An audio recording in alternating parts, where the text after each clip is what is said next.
Bismillahirrahmanirrahim. Assalamualaikum warahmatullahi taala wabarakatuh. Semua pelajar-pelajar tingkatan 1. Okey, tahniah menonton. Mudah-mudahan awak dapat ilmu yang bermanfaat. Kalau belum subscribe, please subscribe. Okey, betulkan niat belajar lillahi taala, also to have this book in front of you. Kita dalam bab kedua akhir dan dah habis apa statistik ni. Kemudian kita ada Pythagoras satu lagi. Okay, now turn to page 280 ya, sebab kita dah buat berapa contoh sampai contoh 13. Hari ni sambung contoh 14 ya, untuk memahami rajah yang diberikan sama ada dalam bentuk jadual ke, plot titik ke, palang ke dan sebagainya lah. Yang ini adalah graf garis kan. So in page 280 kita cuba fahami. To me is quite simple. Saya tak nak tulis pun, awak boleh tengok je yang kira. So kita lihat contoh 14, poligon kekerapan di bawah menunjukkan masa yang dicatatkan oleh sekumpulan peserta dalam larian mesra di sebuah taman. So taman ni dibuat larian mesra. Kita tengok daripada carta tersebut, yang 0 minit, dan tak lari langsung lah. Okey, kita ambil seterusnya 11 hingga 15 minit larian tu ada 10 orang. Kekerapannya 10 orang yang mampu buat dalam 11 hingga 15 minit. Kemudian dalam 16 hingga 20 minit lebih ramai, iaitu 24. Kemudian 21 hingga 25 tu paling ramai, 30 orang. So kalau kita cari dia punya mode kekerapan, tentulah 21 hingga 25 minit ya. Kalau min tu kena kira lah. Kemudian mode min median, tengah-tengah awak kena kira jugalah, sebab kita tengok berapa orang peserta, bagi 2 kan kalau median. Okey, 26 hingga 30 dah kurang balik, adalah lebih kurang 26 orang. Kemudian 31 hingga 35 cuma ada lebih kurang, saya nampak 13 kot. Halus sangat, saya tak pernah nampak 12 ataupun 13 orang. Kemudian tapi kena kira lah jumlah dia berapa. 12 kot. Tengok ni. 12, okey. 36 hingga 40 kita dapati tak sampai 10 orang, lebih kurang 8 orang. Dan 41 hingga 45 that means kosong orang. That means tak ada orang yang, that means 6 hingga 10 dengan 41 hingga 45 tu tak ada orang di situ ya. Tak ada orang yang berlari di situ. Okey, so kita lihat A, cari jumlah peserta dalam acara larian mesra ini. Yang awal dengan akhir, which is 6 until 10 and 41 until 45 tu tak ada orang, tak payah kira. So we have to add up, tambah. Untuk 11 hingga 15 ada 10 orang. Kemudian tambah 16 hingga 20, 24. Kemudian 21 hingga 25, 30. Kemudian tambah 26 hingga 30 ialah 26 orang. Kemudian 31 hingga 35, 12 orang. Kemudian 36 hingga 48 orang. Tambahkan semua, awak akan dapat 110 orang. Itu jumlah peserta yang ambil bahagian. B, dia kata cari bilangan peserta yang mencatatkan masa larian dalam tempoh 16 minit hingga 20. So tengok 16 hingga 20 tu berapa orang? Adalah 24 ya. Dia tanya soalan apa? 16 hingga 20. Betul tu? 24 orang. Kemudian C, dengan memerhatikan bentuk poligon kekerapan itu, buat inference tentang taburan masa yang dicatatkan oleh peserta. So kita dapati inference adalah kita tengok yang situ, yang paling ramai lari adalah antara 16 hingga, tengok 16 tu ramai ya. So before that sikit, 10, 16, 24, 30, 26, kemudian 16 balik kan, bukan 12. Okey, so kita akan katakan kebanyakan peserta larian berlari antara 16 hingga 30 minit. Tengok graf tu, yang 16 hingga 30 ramai, tu yang sikit lah kan. Okay, then you have to do latih diri 12.1D, you do yourself, and then ni graf garis nombor 1, nombor 2 plot batang dan daun, kemudian 4 adalah percarta palang. Dia tak susah sangat sebenarnya ya, sebab cepat awak tengok gambar, tengok di rajah tu, awak tafsirkan apa awak faham. Cuma sometimes bila dia masukkan macam page 281 nombor 3C tu, bila buat peratus tu, kalau pelajar tu lemah peratus, dah lah efek. Padahal peratus belajar di sekolah rendah lagi kan. Darjah 4 ada, darjah 5 ada. Darjah 6 saya tak tahu. Saya tahu sebab darjah 4, darjah 5 sebab cucu saya ada darjah 4, darjah 5. Okey, dan kita lihat muka surat 282. Apakah kepentingan mewakili data secara beretika? Apa maksud secara beretika? That means awak jangan tipu-tipu lah. Buat betul-betul. Sebab kita nak tafsirkan daripada situ, baru kita boleh buat sesuatu kesimpulan, sesuatu keputusan, nak ramal ke, nak apa ke. Ramal bukan ramal mentam tembak je. Ramal dengan maklumat yang kita belajar daripada statistik. Okey, so perwakilan data membantu kita menganalisis, analisis dan mentafsir data dengan mudah. That's what kita buat lah. Berbagai-bagai perwakilan data, sama ada carta pie ke, carta palang ke, graf garis ke dan sebagainya. Okey, kita perlu mewakilkan data secara beretika. Jangan nak alih-alih tukar-tukar sikit-sikit. Kadang-kadang ada orang yang buat tu untuk kepentingan diri. Tak boleh lah. Kadang-kadang efek orang lain. Tak boleh ya. Untuk mengelakkan kekeliruan. Okey, untuk mewakilkan data secara beretika, dua perkara kena diambil kira. Pertama, skala. Skala mesti seragam. Setiap dia punya garis tu, kalau di kertas graf, kena betul ya. Jangan entam-entam je. So dia mesti seragam dan mesti mulanya kosong. Jangan tiba-tiba mula ke atas. Tiba-tiba katakan suhu manusia, dia buat daripada antara 35 sampai 40. Tapi dia tak start kosong, start 35. Kalau nak buat dia kosong, kena buat garis, kemudian macam tu ke bawah pun kosong. Menunjukkan ada angka di bawah tu. Dia kena ada macam zigzag tu.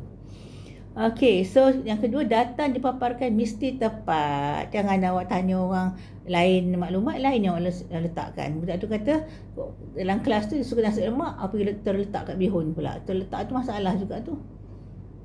Kena letak betul-betul. Kumpulan ini suka nasi lemak, ini suka bihun. Nak buat kategori punya pengumpulan data contohnya ya. Okey, kita tengok contoh apa yang silap. Tengok contoh 15. Carta pie di sebelah menunjukkan bilangan gol yang dijaringkan oleh 4 orang pemain bola sepak dalam Liga Bola Sepak Daerah Permai. Okey, tentang 4 orang tak ada masalah. Nama dia Adam, Daud, Rabi dan Zain. Okey, kemudian A, adakah bilangan jaringan gol Adam ialah 2 kali bilangan jaringan gol Rabi? Adam berapa? Tengok carta palang tu, 14 kan? 14 kali dia menjaringkan gol. Rabi adalah 10 kali. Adakah 14 kali ni double of Rabi yang 10 kali? Patutnya kalau Adam 2 kali ganda, patutnya 20. Rabi adalah 10. Ataupun kalau Adam tetap 14, Rabi patut 7. So, ya ke tidak? Tidak ya. Kerana kita dapati daripada bilangan Adam bukan 2 kali ganda golongan gol Rabi. Okey, B. Pada pendapat anda, adakah carta palang ini dapat mewakilkan bilangan gol pemain dengan jelas? Kalau kita tengok yang pemain Adam, Daud, Rabi dan Zain, tak ada masalah. Tapi tengok yang carta yang menegak. Start with 6. 6 ke? Dah lah menipu. Patutnya start dengan kosong. Boleh kosong, 2, 4, 6. Barulah betul. Okey. So, tidak. Dia kan, adakah carta palang ini dapat mewakili bilangan gol pemain dengan jelas? Tidak, kerana dia punya carta paksi macam-macam dia tidak bermula dengan kosong ya, dengan sifar. Dilihat seterusnya contoh 16. Carta pie sebelah menunjukkan grade yang diperoleh sekumpulan murid dalam suatu ujian matematik. Adakah carta pie ini memaparkan data dengan tepat? Terangkan. Okey, cuba tengok gambar tu. A 22, kategori A 22, kategori B 36, kategori C 28, kategori D 10. Kalau peratus, semua sekali patutnya berapa? 100%, right? Cuba tengok dia jumlahkan. 22 tambah 36 tambah 28 tambah 10 cuma 96%. 96%. Salah lah. Kerana jumlah carta pie patutnya 100%. Kalau dia guna sudut, semua sekali satu pusingan berapa? 360. Kalau tak sampai, that means tak tepat. So kalau dia terlebih 360 pun tak tepat. Kurang tak tepat, lebih tak tepat, dia kena 360 kalau guna sudut. Okey, look at 283. Ni latih diri dah. then you give a try lah. Latih diri, kedai mahir diri 12.1. Kena buat latihan. Kalau dah buat, baru tahu faham ke tidak. Tak banyak pun. Sampai page 285. Ada 6 soalan. Cuma soalan dia panjang, jawapan dia pendek je sometimes. Macam kalau kita tengok balik. Kita tengok balik contoh 28 mana? Macam 282 tu. Contoh 16. Soalan panjang, ada gambar lagi. Jawapannya pendek je. Tidak kerana apa tu je. Banyaklah contoh belakangnya.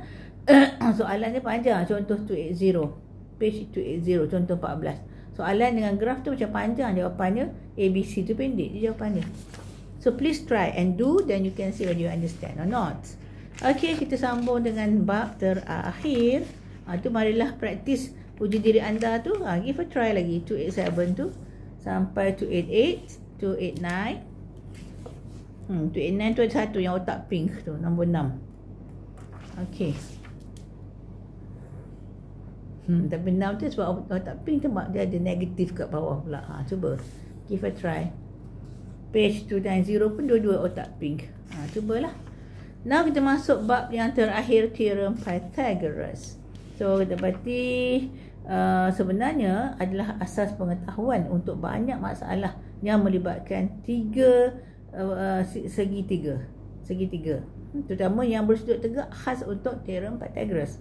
Kalau segitiga lain tu kalau kita tahu jumlah je 180. Pythagoras ada dia punya ciri tertentu ya. Okey, so kemudian kita lihat nama dia, orang yang guna nama dia teorem Pythagoras tu. But English is Pythagoras, nama dia Pythagoras.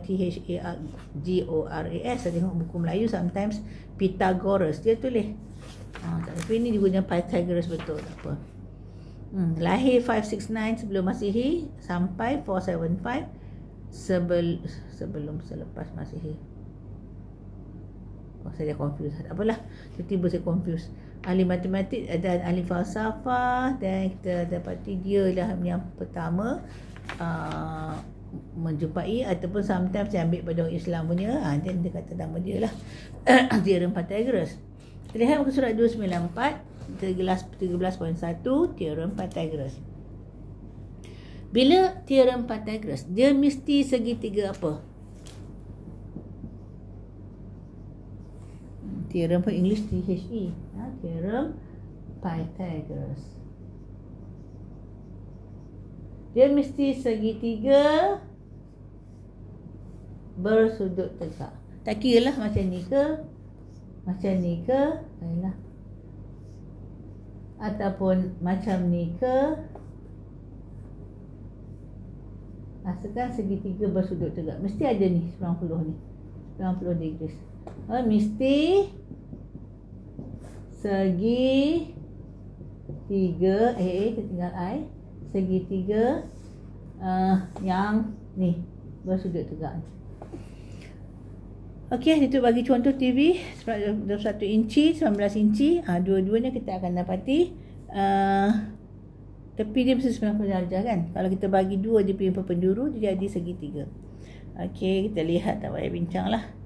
Kejap, ada page 294 tu, atas mari berbincang tu, satu fakta yang mesti awak tahu. Didapati bahawa sisi yang terpanjang dalam sebuah segitiga bersudut tegak ialah sisi yang sentiasa bertentangan dengan sudut tegak. So kalau yang inilah paling panjang. Kalau ini tentang bertentang dengan segitiga bersudut tegak, ini paling panjang. Kalau ini paling panjang. Nampak tak? Dan ini dan ini dinamakan hypotenuse. Apa saya tulis ni?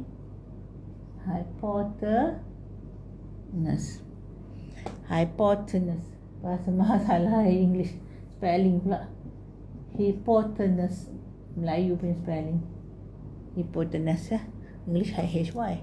Macam Pythagoras PY. Kalau Melayu kata Pythagoras.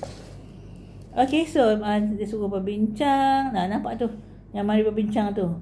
Adakah A hypotenuse? Dia salah. Bukan. Walaupun tentang dia 95. Okey. Yang gambar kuning tu, adakah A adalah hypotenuse? Tak, sebab tak setentang, ya. So A untuk memula tadi bukan setentang 90, 95, so bukan. Yang kedua dia kat sebelah, bukan kat setentang. Okey, contoh satu, bagi setiap berikut kena pasti hipotenus. Okey, untuk A apa? Paling panjang mana? AC. Ya, paling panjang antara tiga-tiga. Bukan kata sukat AB berapa, sukat BC berapa. Tengok AC paling panjang. Kalau B, yang paling panjang hipotenus adalah setentang dengan 90. So A tadi ialah setentang dengan 90, ialah B tu 90. So AC paling panjang. Okey, B pula, soalan B, setentang dengan S ialah garis PR. Untuk yang bawah pula setentang dengan R garis PQ. So ada dua. Okey, lihat atas diri 11.1A dan 1A, yang mana dia punya hipotenus setentang dengan B adalah AC. So AC jawapan dia. Kalau B setentang dengan 90 tu ialah B yang atas tu, ya. Kalau C setentang dengan P adalah TS. Ada dua jawapan di situ. Yang kedua setentang dengan Q ialah RP ataupun PR. Faham? Make sure you betul-betul tahu apa hipotenus. Kalau tak tahu hipotenus, nanti ada masalah, ya, bila nak kira. Okey,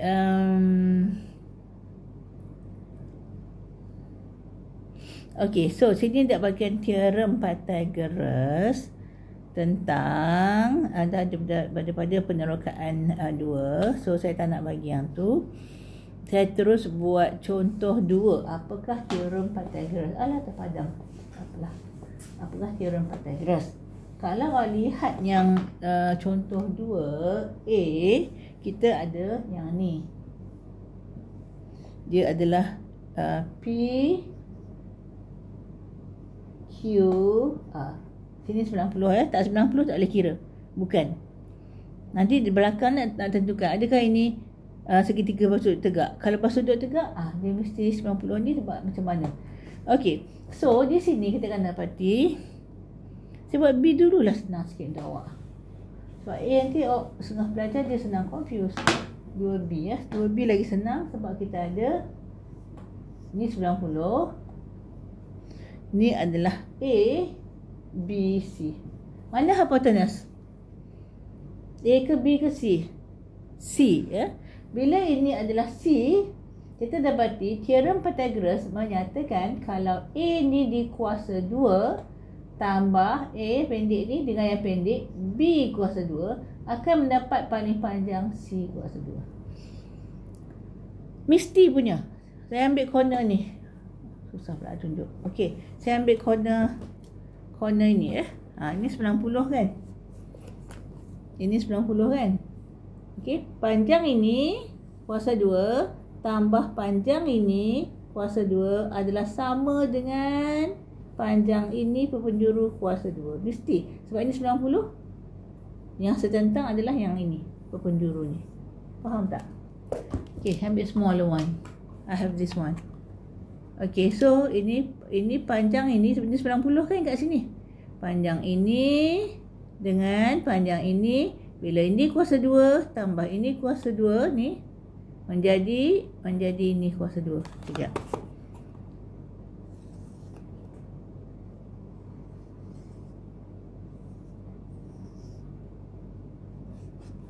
Okey. Kan hilang pula dia. Okey, ini 90 kan? Okey.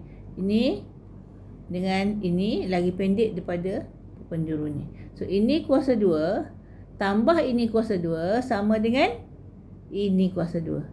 So kita buat semula. Mana yang pendek? A. Okey, dengan B, dengan C. Tiga-tiga ada kan? A, B, C.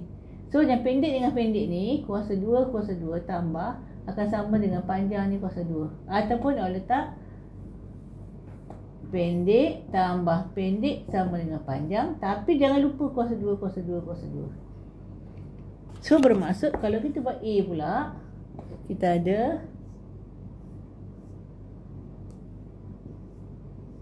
R Q P. Okey, mana yang pendek? Ni 90. Pendek ialah QR dengan QP. Yang panjang adalah RP. Betul tak? Pendek, pendek, panjang. So, kena tambah sama dengan kuasa 2, kuasa 2, kuasa 2. Okey, kita belajar linear kan? Saya banyak kemudian lah kita boleh letak angka. Dapat dah contoh 2. Okey, kita lihat contoh latih diri 13.1. 13.1 kita ada 1A. Okey, letak apa dulu yang pendek? AB. Pendek tambah pendek, AB tambah BC. Paling panjang yang setentang dengan B iaitu AC. Jangan lupa kuasa 2, kuasa 2, kuasa 2. Okey, B pula pendek, LM tambah MN, dua-duanya pendek, paling panjang LN. Kuasa 2, kuasa 2, kuasa 2. Jangan lupa. Tak nampak lagi sebab dia tak kira lagi. Ya. Okey, C kita ada pendek, P tambah Q, pendek dengan pendek sama dengan yang panjang dengan syarat semua kuasa 2. Okey, D kita ada pendek, X tambah Y sama dengan Z dengan syarat kuasa 2, kuasa 2, kuasa 2. Kalau tak kuasa 2 ni salah ya. Kalau tak kuasa 2 salah. Okey, so seterusnya kita lihat bagaimanakah anda menentukan panjang sisi yang tidak diketahui bagi suatu segitiga bersudut tegak. Lihat contoh 3. Dah tahu yang ni, kita lihat contoh 3. Contoh 3 kita ada A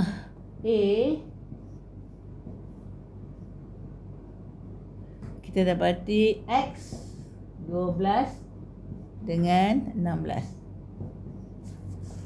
Kita dikendaki mencari nilai X. X kan tadi kita buat pendek 12 tambah pendek 16 sama dengan X. Tapi kena kuasa 2, kuasa 2, kuasa 2. Kalau keliru nak kira macam ni, waktu balik kan sama je. Letakkan kita nak X paling panjang sama dengan pendek tambah pendek. 12 square plus 16 square.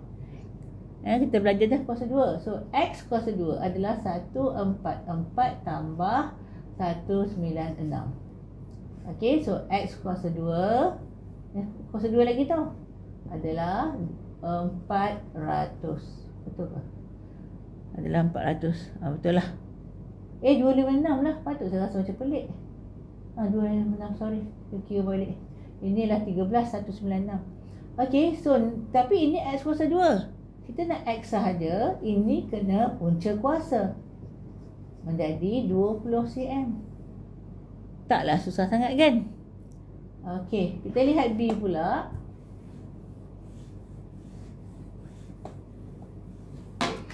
Kita lihat B pula. Kita ada X 90 sini. Sini adalah 24, 26.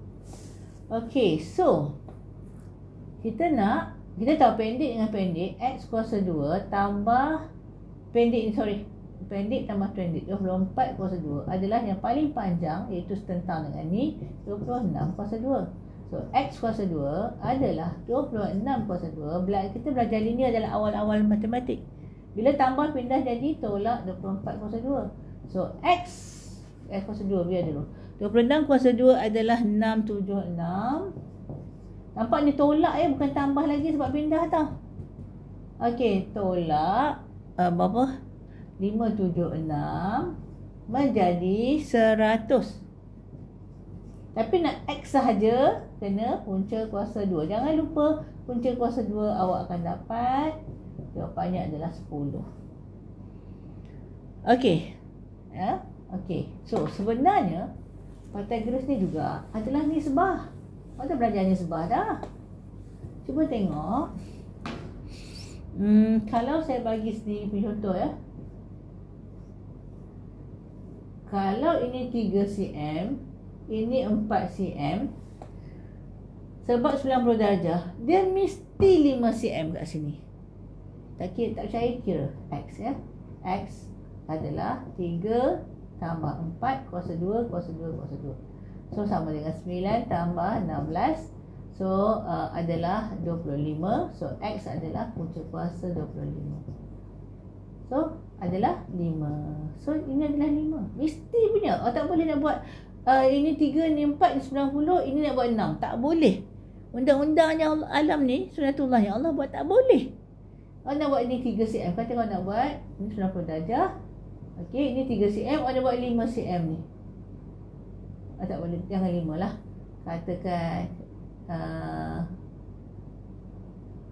3, 4, 5. Okey, orang nak buat 3 sini, 4 sini sama ni. Ini jadi 6.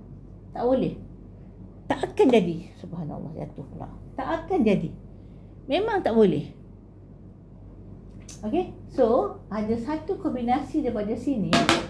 3 nisbah 4 nisbah 5 adalah sesuatu yang kalau awak ingat, awak akan untung. Sebab bila kita darab 2 jadi 6, 8, 10. So cuba tengok ya. Kita dapat 6 sini, 8 sini. Cari sini. Ini adalah H kata hypotenuse. 90 ya. So H kuasa 2 adalah 6 kuasa 2 tambah 8 kuasa 2 kan. Pendek dengan pendek kan. So adalah 36 tambah 64. So adalah 100. So H punca kuasa 100 ialah 10. Nampak tu? Jawapan dia 10.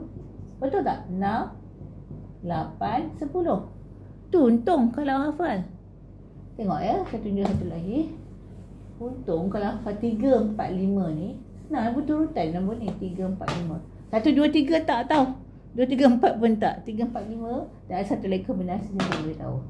Okey, kalau saya letakkan, kalau saya buat soalan ni, dia nak sini 9, sini kemudian ni 15. Nak cari ni. Kalau awak cari biasa kan, kalau nakkan X ni, X kuasa 2 adalah paling panjang ni 15 kuasa 2, pendek ni tolak 9 kuasa 2. Ataupun dia buat ni kuasa 2 tambah ni kuasa 2 sama dengan 15 kuasa 2. Akan dapat ini juga. Okey, saya tahu jawapan. Sebab apa saya tahu? Sebab saya hafal ini. Saya perasan ini untuk ini adalah darab 3. Ini untuk ini, hypotenuse adalah darab 3. Bermaksud sini mestilah 4. Apa tulis ni? Kejap. Ini 3, ini 5. Okey, ini untuk ini untuk ini. Dua-dua ni darab 3, darab 3. So sini mesti 4, 3, 4, 5. Darab 3 jadi jawapannya saya tahu dah 12 cm. Tapi nak tunjuk jalan kerja kat cikgu, buatlah equals to 225 tolak 81. So X adalah punca kuasa 226 ke tadi? 14 ya? Saya nak 12. Dia kata 12. Oh, jawapan 12. Dia lah 144. So akan dapat 12. Bukan setakat darab 2. Bukan setakat darab 3. Darab 3. Darab 4 pun boleh. Okey. Jadi awak diberi macam ni. Awak diberi 20, 16. Darab 5 boleh tau. So awak tahu. Ni dengan ni adalah 5. Yang paling panjang. Ini dengan ni 4. So darab 4, darab 4. So ini 3, 3, 4, 5. Darab 4, 12. So jawapan 12. Jimat sangat masa. Kalau hafal 3, 4, 5 dan awak tak mudah silap. Sebab kalau careless masa mengira tu, yang X square apa-apa tu, awak tahu dah jawapan. Betul, mana silap ni? Awak tahu dah. Sebab dah tahu jawapan, senang lah. Okey, satu lagi kombinasi adalah, okey, selain 3, 4, 5, dia ada banyak juga kombinasi tau. Tapi yang dua ni asas tak boleh ingat. 5, 12, 13. Okey, from there, kita nak tengok contoh 4A. 4A ya. Kita ada 90 darjah. Kita ada 90 darjah. Ini adalah 12. Ini adalah 3. Ini adalah 4. Ini segitiga kan? Kalau hafal tadi, That means 345. 345. So bermaksud RP adalah 5. Kemudian dia nak PQ, nak ni. 5, 12, tengok ni, 13. Tapi janganlah terus buat macam ni. Nanti cikgu ingat awak tiru ya. PQ adalah 13, saya tahu dah. Tapi awak kena buat RP, dah tahu dah 5 dah, biar kat sini ya. RP adalah punca kuasa 3 kuasa 2 tambah 4 kuasa 2, punca kuasa 9 tambah 16, punca kuasa 25 adalah 5. So dah ada. Ini jalan kerja yang dapat markah. Kalau tak buat terus tak kat sini, cikgu ingat awak tiru. Ya. Okey, so dapat dah 5 untuk ini. Lepas tu dia nak PQ. PQ nak paling panjang. So pendek tambah pendek, punca kuasa. Saya tak buat the first step. Buat kalau tak tahu ya. 5 tambah 12 kuasa 2 kuasa 2 kuasa 2. So PQ adalah punca kuasa terus supaya hilang kuasa 2 ni. Kita akan dapati 25 tambah 144. Teruskanlah dapat jawapan 13 nanti. 169 ya, dapat 13. Senang je kan? Untung kan bila dah hafal ni. 3, 4, 5 senang je. 5, 12, 13. 5 jauh sikit. 12, 13 betul turut. Dia ada lagi. Tapi tak payahlah. Nanti confuse banyak sangat. Nanti bila buat banyak akan nampak. Oh ada lagi. Ada 2 lagi. Bukunya bagi tak? Yang tu dia bagi. Tahukah anda tu? Dia bagi 3, 4, 5 nampak tu. Misalnya 3 nombor A, B dan C yang memuaskan C kuasa 2 sama dengan A kuasa 2 tambah B kuasa 2 disebut sebagai trirangkap. Rangkap Pythagoras. Misalnya dia suruh ingat 3, 4, 5, 5, 12, 13 yang saya sebut tadi. Cuba ingat. Untung sangat. Okey, kemudian nanti bila buat yang kemudian trigonometri, buat apa-apa, buat apa ni? Buat koordinat, buat apa nanti memang awak cepat mengira. Kalau baru kira-kira nak tambah tolak semua tu lambatlah. Kalau hafal aplikasikan aja. Macam ini. Boleh darab 2. Darab 2. Dia akan jadi 10, 24, 26. Dah biasa orang nampak 2 je tahu dah jawapan yang ketiga. Dia boleh darab 3 tapi ni jarang sikit darab 3, darab 4. Ini boleh sampai darab 5. Dia biasa boleh keluar ya. Okey, satu lagi apa? 3, 4, 5, 5, 12, 13, 7, 24, 25. Ni 24, 25 berturutan. 7 aja depannya. Okey, kita lihat B. Kita buat cara laju. Boleh tak? 4B kita ada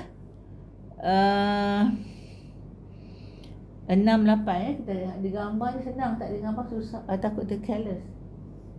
Ni 90, ni 90. Dia ada apa?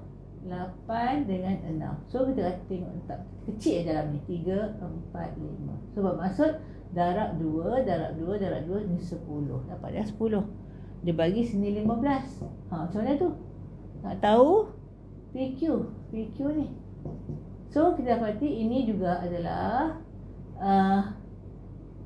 ini 10, 15 macam tak? Tak ada kan? 10. Ini 9, 12. Ini 10. Ini 10, 24. So tak ada. So kena buat yang biasa. PQ adalah 10 kuasa 2 tambah 15 kuasa 2. Kena kuasa 2 semua. So kena PQ sahaja. Terus buat punca kuasa. Ini selesaikan 100 tambah 225. So jadi punca kuasa 325. Awak akan dapat tolaklah. Apa saya silap ni? Dia nak pendek. Oh sorry, tengok saya careless. Careless. So sorry, PQ nak yang pendek. So kena yang paling panjang, iaitu 15 kuasa 2 tolak 10 kuasa 2. So PQ adalah punca kuasa 225 tolak 100. Punca kuasa 125 ialah 10 point something. 11 point something. Sebab 11 ialah 121 ya. Okey, latih diri 13.1C. Okey, cuba camkan. 1A tu guna mana? Guna ini ke accordance P ke guna Q? Tentulah guna P kan. Tapi awak buat kira macam ni lah. Jangan buat terus jawapan. Nanti cikgu ingat awak tak tahu. Okey, B guna mana? guna 7, 24, 25. C guna, itu tak boleh. Itu kena buat macam ni.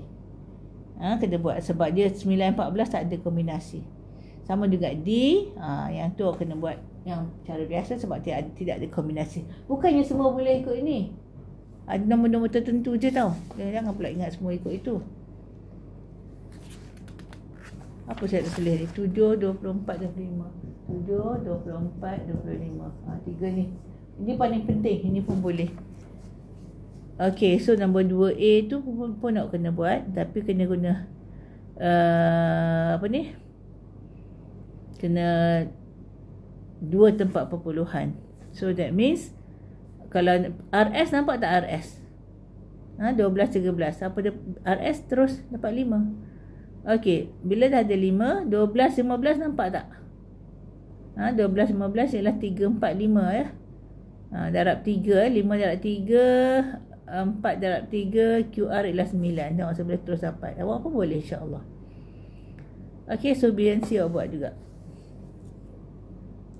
Okey, bagaimanakah anda menyelesaikan masalah? Ini ada sikit je lagi ni. Sebenarnya kita habis ni. Tu akas teorem Pythagoras habislah. Habislah. So, saya start sikit dulu tentang bagaimanakah anda menyelesaikan masalah. Yang kita lihat yang tu, kalau saya sebab saya ada juga esok lusa ya. Kalau sempat saya habiskan muka surat 298 ni sekarang, mungkin kalau saya sempat petangkan saya habiskan terus sampai akas dan habis dah tingkatan 2. Okey, kita lihat bagaimanakah anda menyelesaikan masalah. Okey, budak ni kata, adakah tangga ini dapat mencapai tingkat yang terbakar? Sebab ada gambar budak rumah terbakar tu. Kemudian manakah Pythagoras? Kita perlu dia tolong. Allah, kapan panggil Pythagoras tempat terbakar bangunan dulu. Tak payah kan. Tapi kita lihat teruslah zon aplikasi matematik. Gambar tu buat kartun betul. So mestilah bila tangga tu disandar pada bangunan di segitiga bersudut tegak ya. So seorang ahli bomba menaiki tangga yang untuk menyelamatkan seorang kanak-kanak terperangkap di tingkat 3 yang terbakar seperti yang ditunjukkan dalam rajah di sebelah. Kedudukan tingkat itu dari tanah mengufuk ialah 6 meter. So kat bawah dia tanah mengufuk 6 meter. Kaki tangga dari dinding bangunan ialah 4.5 meter. Berapakah panjang tangga itu? Guna je Pythagoras. Tangga tu ialah yang hipotenus. So gunalah Pythagoras, bermaksud 6 kuasa 2 tambah 4.5 kuasa 2. Nanti kena dah tak ditambahkan dari kuasa 2 kan, ditambahkan bagi punca kuasa lah. Itu je sebenarnya. Okay, so the next class saya akan buat contoh 5 dengan akas dan habis. That's all for today. Okay, that's all for today. Thank you for watching. Mudah-mudahan awak dapat ilmu yang saya sampaikan. Di samping dah dapat kat sekolah, yang saya sampaikan itu mengingatkan balik, ataupun bagi yang kurang faham kat sekolah, ataupun cikgu tak ada masa kat sekolah, cikgu bersalin lah, ataupun ada je cikgu tak sihat, COVID lah dan sebagainya. So boleh manfaatkan video ini ya. Share dengan kawan-kawan, kerana awak dapat pahala juga. And lagi awak share, lagi awak banyak ilmu. Betul. Don't worry.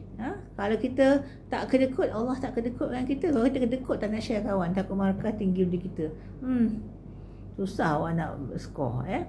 Sebab mungkin awak terror bab ni, dia terror bab lain, dia ajar awak ajar dia. Dengan itu manusia memang bekerjasama. Dia akan menambahkan lagi ilmu, terutama pahala yang kita bawa ke akhirat besok. Okay, so subscribe kalau belum, please, and spread it please. Okay, jaga solat, pesanan saya as usual, 5 kali sehari. Subuh tu bangun, cuci sekolahnya bangun juga solat.